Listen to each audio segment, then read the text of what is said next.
Here is a new way to help slow learners without the disruption. After gathering the information from a variety of research and study cases, we put all that in an ebook titled Early Finishers Engage Quietly. You can find the link of this ebook inside the description, but no worries, I will explain it all in here, step by step. So you can find out how to help slow learners while everyone else stays quiet, and it's genius. Believe me, I've been teaching the first 4 grades long enough, and like most teachers, I have had this problem. The fast kid would finish their work early and start making noise. The slow learners who needed help, they got nothing. So here is what I gathered as a take a look on this framework of transformation early finisher time into a calm learning experience. What this framework will give you.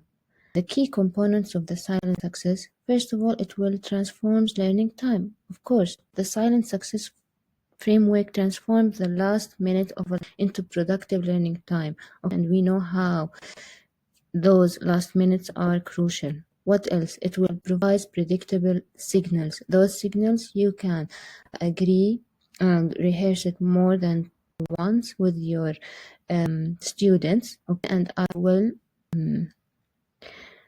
explain it step by step in a minute.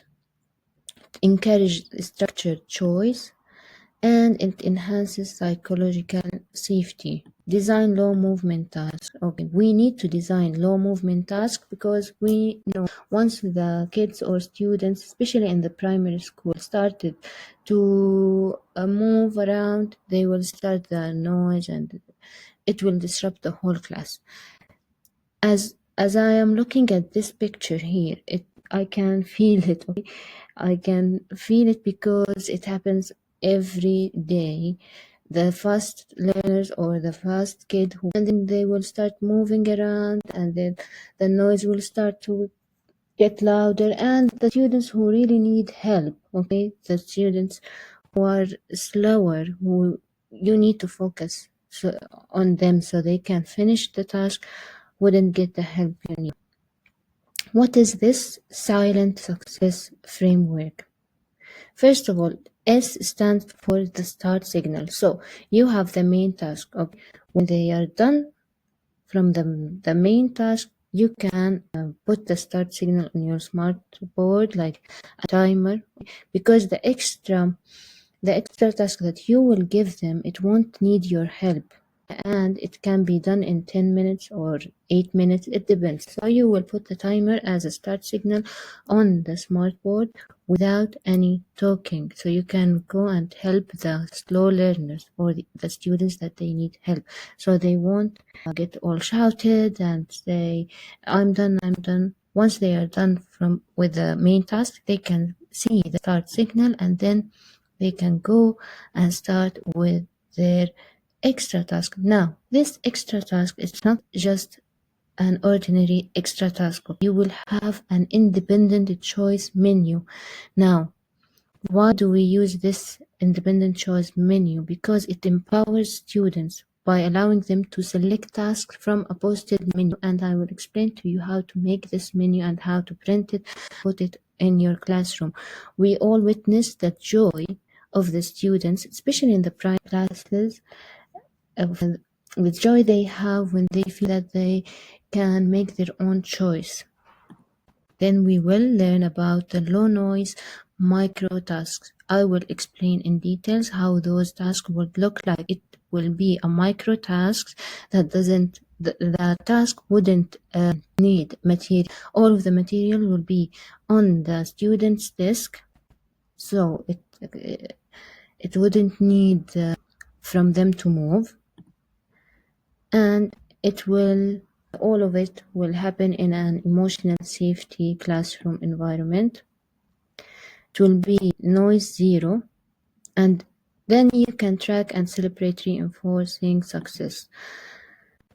Step-by-step rollout plan for implementation. Especially for the primary kids, you need to implement this as a daily basis. So in day 1, you will teach the class twice to reinforce understanding, and I will explain to you this process in details.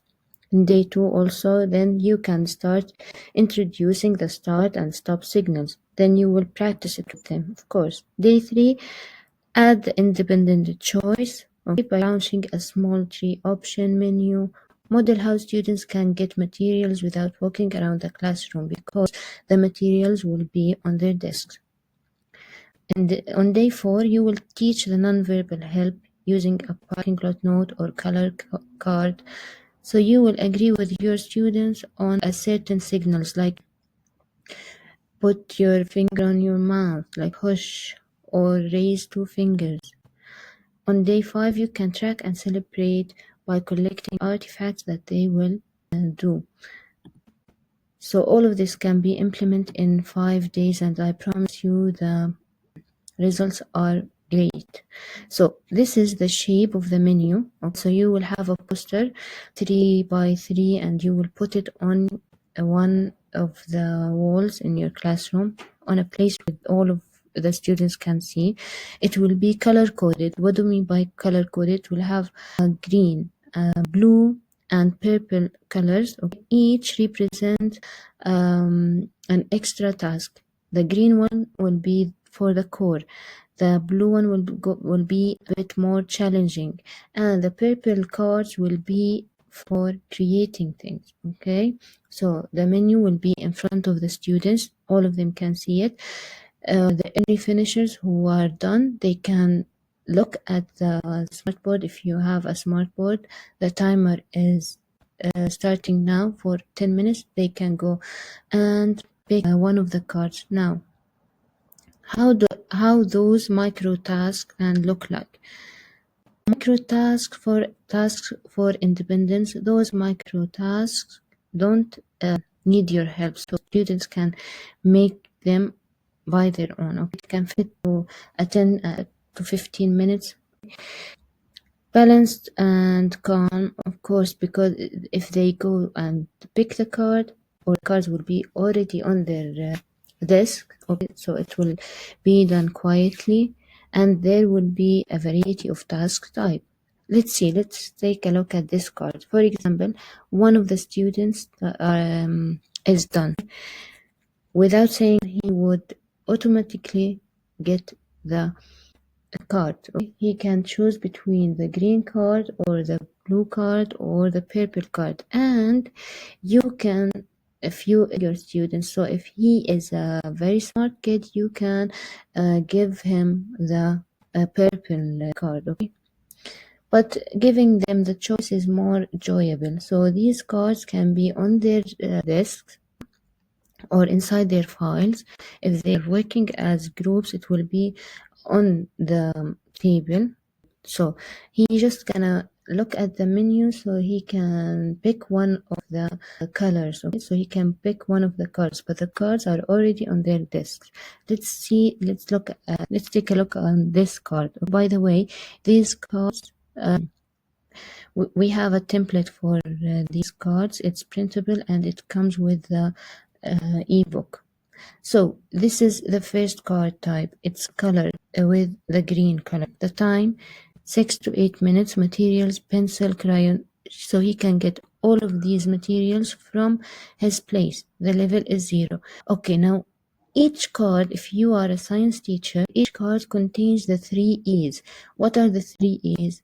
Engage, evidence, artifact, and extend. So the first question, our skeleton is a built-in suit for armor. Name 3 bones in your own body. Now, he can write the answer on this card, or you can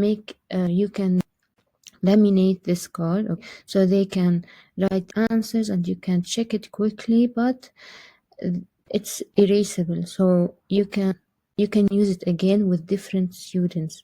So all you have to do is to print those cards and laminate those cards, so they can answer the questions either on the card. Okay, and because it's erasable, it will be erasable if you laminate it and they write on it with a marker that is erasable, or they can write the answers on their notebook.